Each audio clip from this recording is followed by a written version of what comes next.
Nous amorçons la toute dernière ligne droite de cette émission consacrée à l'élection présidentielle ici au Cameroun, d'où nous émettons en direct. Le thème d'aujourd'hui, c'est enjeu du scrutin et force en présence. Pour en débattre, depuis un peu plus d'une heure d'émission, il y avait Madame Honorable Hermine Patricia Tomaino Ndam Djoya, députée et représentant du candidat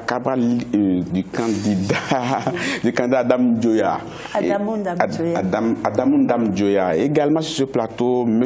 Denis Mba Bomba, qui représente le candidat Cabral Libi, M. Goga Eoona, qui représente le candidat Paul Biya, et M. Jean Tamak, membre de l'Observatoire des mutations politiques en Afrique centrale. Merci d'être toujours en notre compagnie, chers téléspectateurs. Vous êtes nombreux à nous envoyer des réactions. On en a donné lecture quelques-unes. Et également, vous pouvez continuer quand même par nous écrire à travers les adresses Facebook, Africa 24 TV, Twitter, Africa 24 TV, ou par WhatsApp et SMS 00237 657 563 288 et par email présidentiel.cameroun2018 Africa 24 TV. Vous pouvez nous suivre sur les hashtags A24 présidentielle CMR 2018, hashtag 237 vote, hashtag Africa 24 et hashtag Cameroun. Tout à l'heure, avant de rendre l'antenne, il était surtout question de l'implication des jeunes dans cette élection.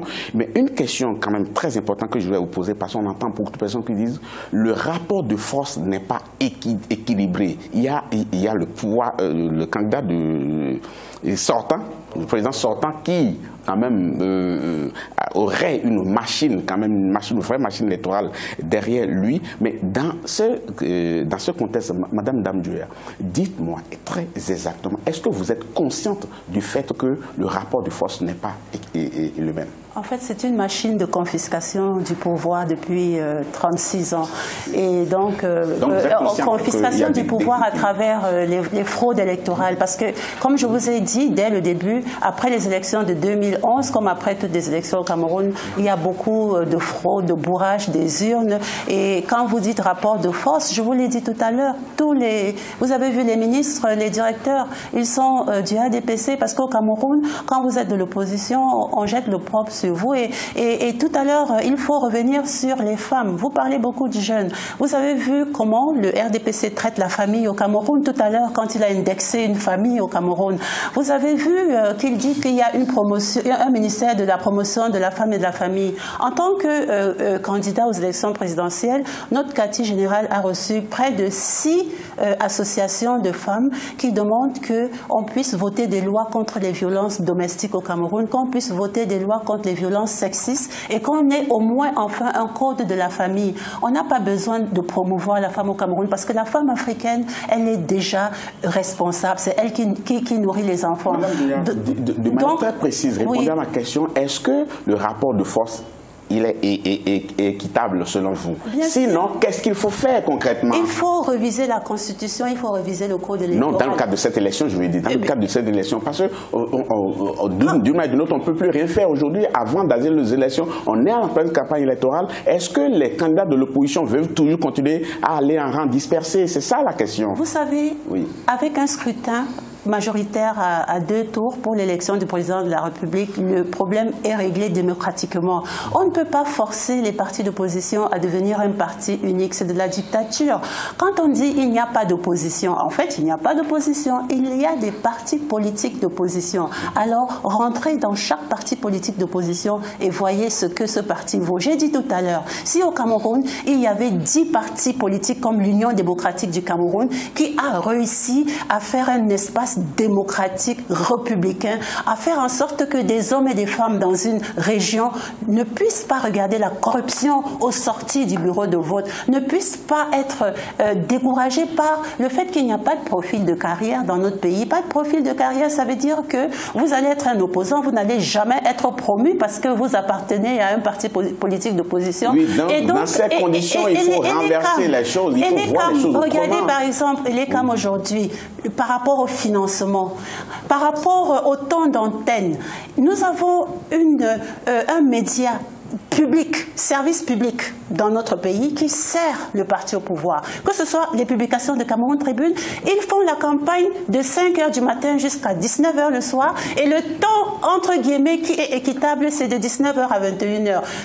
Ce qui se passe aux élections présidentielles, quand ils ont déclaré que les temps seront repartis de façon égalitaire, eh bien le temps, les finances, les répartitions des affiches, le temps, l'espace des affiches, ça devait être équitable. La répartition du temps d'antenne dans les médias du service public, ce n'est pas équitable. C'est ce que vous voulez dire. Ils font la campagne du parti au pouvoir, puisque tous sont nommés par rapport à ça. Monsieur Bomba, je dis dans le contexte actuel, quand vous mesurez vos forces et vous mesurez les forces de vos adversaires, est-ce qu'on peut dire qu'aujourd'hui on est dans un contexte de tous contre un ou bien un contre tous? Monsieur Babilas, c'est monsieur Cabral qui a l'avantage. Parce que la population camerounaise est jeune. C'est nous qui maîtrisons le jeu. Monsieur Biya, c'est un mythe. C'est un discours construit autour de sa puissance. C'est grâce à l'administration qu'on fait peur aux gens, mais dedans, il n'y a rien. Je vous dis, nous avons fait un seul meeting à Douala samedi dernier. Il n'y avait pas de place pour que les gens restent. La vérité, c'est quoi? La souveraineté appartient au peuple. Ce n'est pas les 4-4, ce n'est pas la puissance, ce n'est pas les discours. La réalité, c'est l'élection. C'est pour ça que nous avons dit aux Camerounais, c'est le moment ou jamais. Parce que tout se jouera dans votre capacité à prendre votre responsabilité. N'ayez pas peur de cette machine, n'ayez pas peur de ce discours. Vous dites que votre candidat est suffisamment populaire, mais est-ce que votre candidat a la possibilité d'avoir des représentants dans tous les bureaux de vote ici au Cameroun? Monsieur Babilas, nous voulons vous dire que nous avons travaillé pour le faire. Oui. À l'heure qu'il est, nous avons quasiment résolu cette question. Et nous pouvons vous dire que nous avons un logiciel que nous avons mis en place. Le 7 octobre, à partir de 20 h, nous pourrons donner les tendances. Parce qu'heureusement, on a permis que les téléphones portables soient dans les bureaux de vote. Nous pourrons, dès le soir du 7 octobre, donner les résultats. Nous avons absolument peur de rien. La responsabilité appartient au peuple camerounais. Si le peuple camerounais, le 7 octobre, décide de voter, de faire un choix responsable et de décider de l'avenir du Cameroun, cela sera fait. Le RDPC, ce sont des mythes. Ce sont des mythes qui ne veulent rien dire. On vous dit, nous sommes installés, c'est nous qui avons fait ceci, mais la réalité est autre. Parce que quand nous allons sur le terrain, nous avons des résultats qui sont totalement différents. Je vais demander c'est là que moi je dis et je continue de dire que le 7 octobre prochain, c'est au peuple de prendre sa responsabilité et de décider de l'avenir du Cameroun. Et sur cette question de la responsabilité du peuple, je vous redis que la population camerounaise est jeune. Et celui que les jeunes soutiennent s'appelle Cabral Libi. C'est pour ça que je vous ai dit que nous avons l'avantage du nombre et l'avantage du chiffre et de la réalité du terrain. Maintenant, la responsabilité à l'ECA, mais c'est par là où je vais sortir, c'est de faire réellement son travail. C'est que les sous-préfets ne torturent pas les résultats. C'est qu'il n'y ait pas de tricherie. Si les urnes parlent, si ce sont les votes qui vont parler, je peux vous dire aujourd'hui que nous n'avons absolument pas peur et que nous sommes confiants que le 7 octobre, c'est M. Cabral Libi qui sera élu. Monsieur Bomba, quand on écoute quand même ceux qui sont sur ce plateau, surtout les représentants des candidats, on a l'impression que c'est du 8 contre 1. Est-ce que cela ne vous effraie pas un peu? Bon, d'abord, je voudrais quand même dire qu'il y a des allusions qu'on fait pour faire passer des mauvais messages ou même des faux messages. Les sous-préfets n'ont plus rien à voir avec le processus. Mais c'est ce qu'on dit dans l'absolu. C'est ce qu'on dit dans l'absolu. Mais c'est cela qui est. Les sous-préfets n'ont plus rien à voir avec le processus électoral. Deuxièmement, il n'y a pas de sous-préfet à l'ECAM. C'est l'ECAM qui s'occupe du processus. Est-ce que je peux donc parler? Est-ce que Madame Damjoya peut me laisser? Non, mais quand même, ne racontez pas des histoires sur ce plateau, Monsieur le ministre.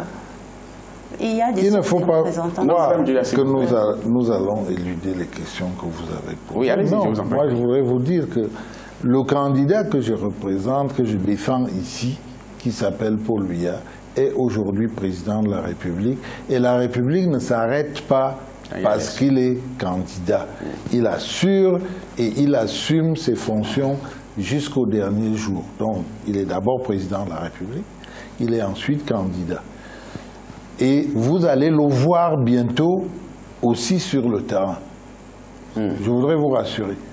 Vous le verrez bientôt sur le terrain. Mais pendant que certaines personnes estiment que 2 semaines, ça ne leur suffit pas, ça m'étonne que certains prennent leur temps quand même de ne pas commencer la campagne. Mais c'est un monsieur organisé. Le pouvoir ne lui tombe pas à la tête comme ça. Mais ce que je voudrais vous dire surtout, vous nous avez fait voir des très bons reportages.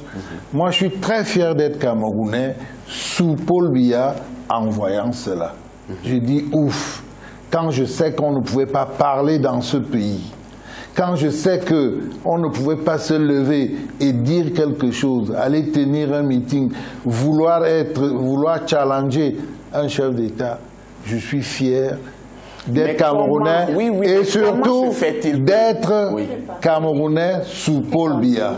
C'est très important. Comment se fait-il que l'unanimité se fait quand même contre votre candidat? Parce que ça, quelle unanimité? Bien entendu, les 8 autres candidats, aucun d'eux ne combat les autres. Ils combattent tous. Mais vous voyez que chacun veut être président. Oui, bien entendu. Donc ils vont être présidents, ils n'ont qu'à battre Paul Biya. C'est aussi simple que ça. Mais vous voulez que l'unanimité se fasse... nous, on ne s'occupe pas de que l'unanimité... Nous, nous battons, nous allons devant les Camerounais pour demander aux Camerounais de nous renouveler leur confiance parce que nous avons fait des choses. Et nous leur présentons ces choses qu'on a faites et qui sont visibles, qui sont palpables. Et si ceux-là sont assis devant moi aujourd'hui, c'est parce que Paul Biya a fait ce qu'il devait faire. S'ils veulent être président demain, c'est parce que Paul Biya a apporté ce qu'il a apporté pour que la démocratie soit effective. Donc, nous n'avons pas peur. Merci. Quand on va à une élection, il y a deux alternatives. Il y a une alternative où on perd ou on gagne. Donc, ça peut nous arriver aussi de perdre. Mais pour le moment, nous nous battons et nous pensons que c'est nous les meilleurs, nous allons gagner.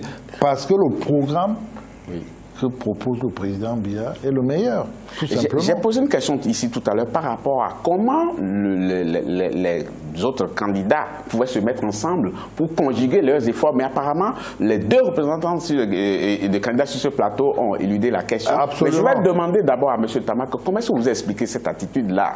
Est-ce que c'est un sujet tabou qu'il ne faut pas toucher? Et ça gêne quel intérêt, par exemple, pour renverser le rapport de force, comme vous l'avez dit ici tout à l'heure? Bon, si la tendance au départ de montrer que la coalition pouvait être possible à moins de 10 jours, je pense qu'au moins de 9 jours, ça ne peut pas être possible parce que, effectivement, Madame l'honorable a dit tout à l'heure qu'il y a des partis d'opposition, mais il n'y a pas d'opposition au Cameroun. Parce que tout le monde veut devenir président de la République, sauf qu'en face, il y a un candidat qui a travaillé pendant 36 ans, qui a travaillé son électorat et qui maîtrise les rouages du vote. Il a des ressources plurielles, il a des ressources relationnelles, il a des ressources sécuritaires, il a une foultitude de ressources. Ce qui fait donc que face aux 8 autres candidats. Quand vous dites qu'il a une foultitude de ressources, où se trouvent ces ressources-là? J'espère que vous ne faites pas allusion à l'administration publique. Non, le président plus clair. Le président Paul Biya, qui est le président du national du RDPC ici, dispose, en dehors de l'administration, mais l'administration peut être la principale ressource. L'administration peut être la principale ressource parce qu'à l'observation, le RDPC, semble-t-il, apparaît comme un parti État. Sauf si monsieur le ministre va démontrer le contraire. J'ai fait le terrain.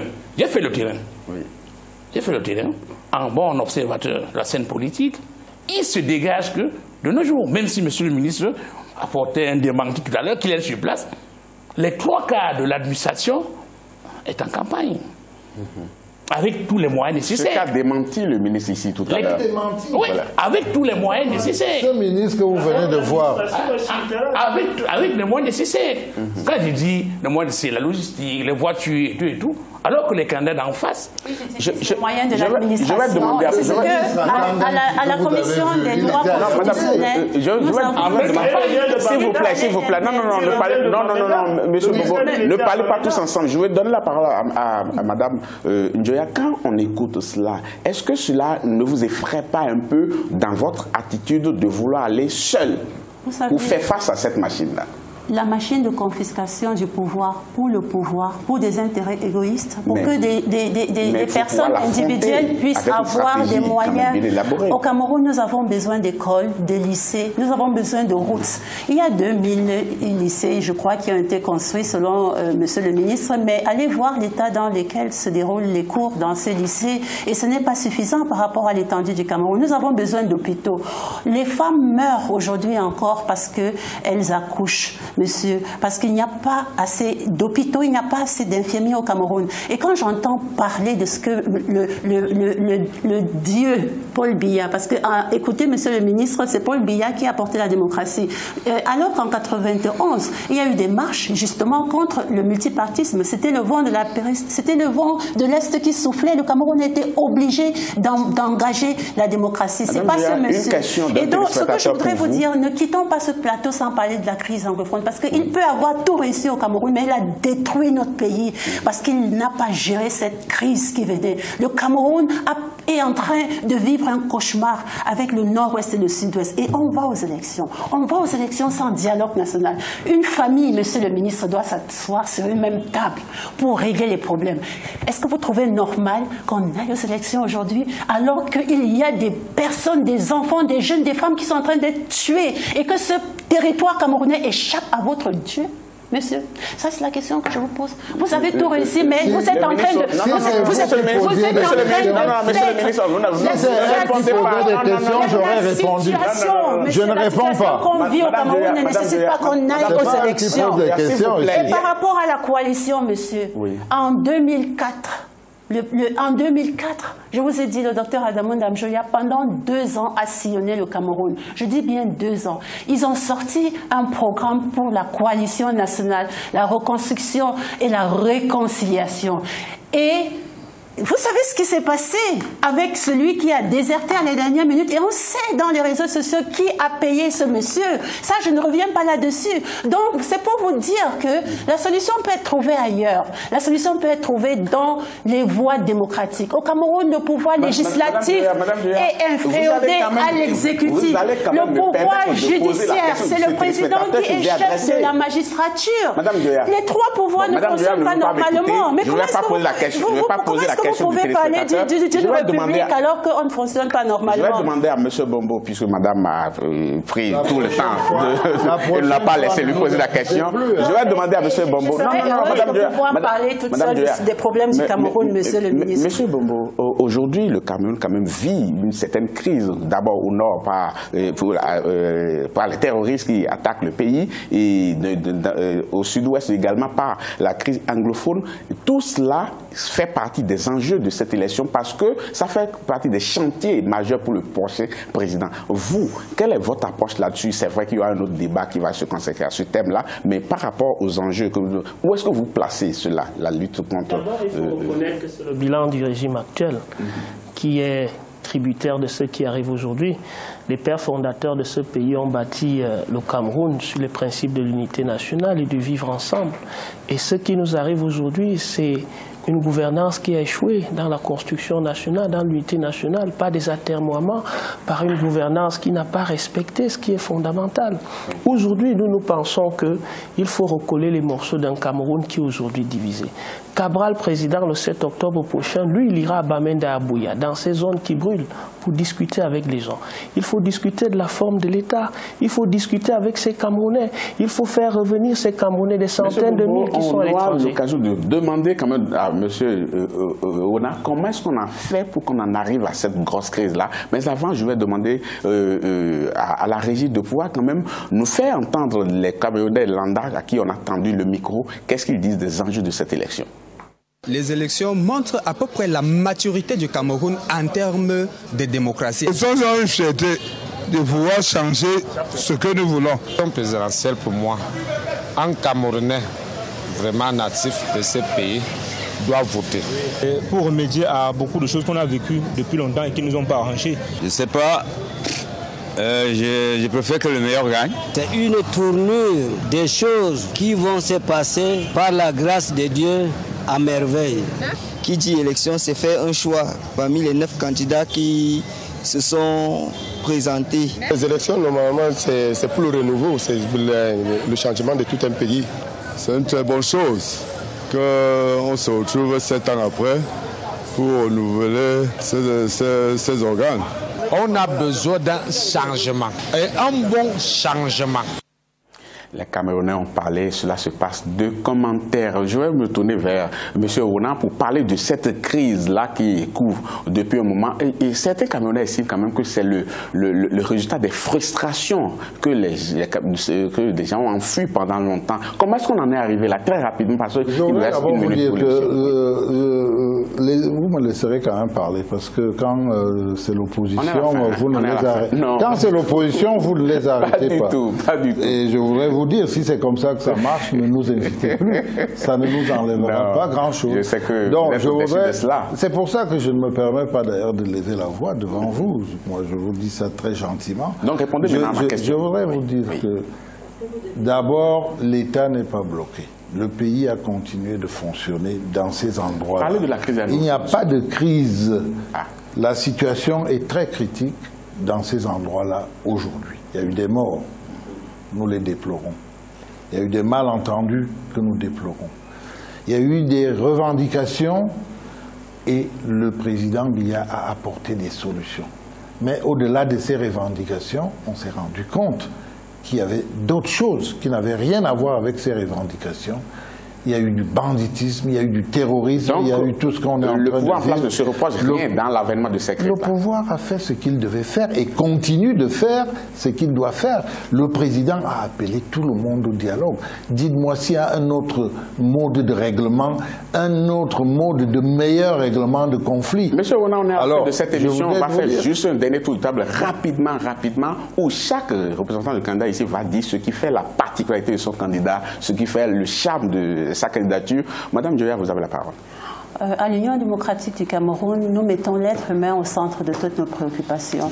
Et pour nous, il est question de remettre la République en marche, à partir de faire que les Camerounais puissent voter. Le vote, c'est le premier droit et le premier devoir d'un citoyen. C'est l'occasion pour permettre à ceux qui vont tirer les ficelles des institutions de pouvoir émerger. Et quand, le peuple ne se retrouve pas après des élections, la mayonnaise ne prend pas. C'est pour ça que 36 ans après, le Cameroun est descendu bien bas. Merci Madame Djoya. Monsieur Bomba. Babilas, le monde, toutes les choses changent.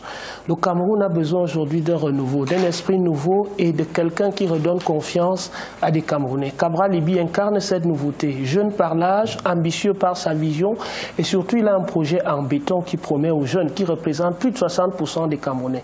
Le moment est jamais venu pour changer la gouvernance de ce pays qui nous a ramenés là où nous sommes. Chacun de nous est conscient de la situation du Cameroun et j'invite les jeunes Camerounais à faire le bon choix. Et le bon choix, c'est Cabral Libi. Monsieur Ronan. Les actes du président Biya parlent pour nous.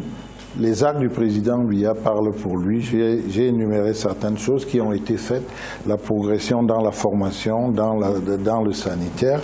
Aujourd'hui, le président Biya nous invite à plus d'innovation, à davantage de paix, davantage de travail et vers une société d'économie numérique, vers une démocratie locale plus développée, vers une société politique plus ouverte. Vous avez vu votre reportage, mais plus de tolérance et davantage de démocratie encore. Merci. Monsieur Tamak, à vous de conclure cette émission en 30 secondes, s'il vous plaît.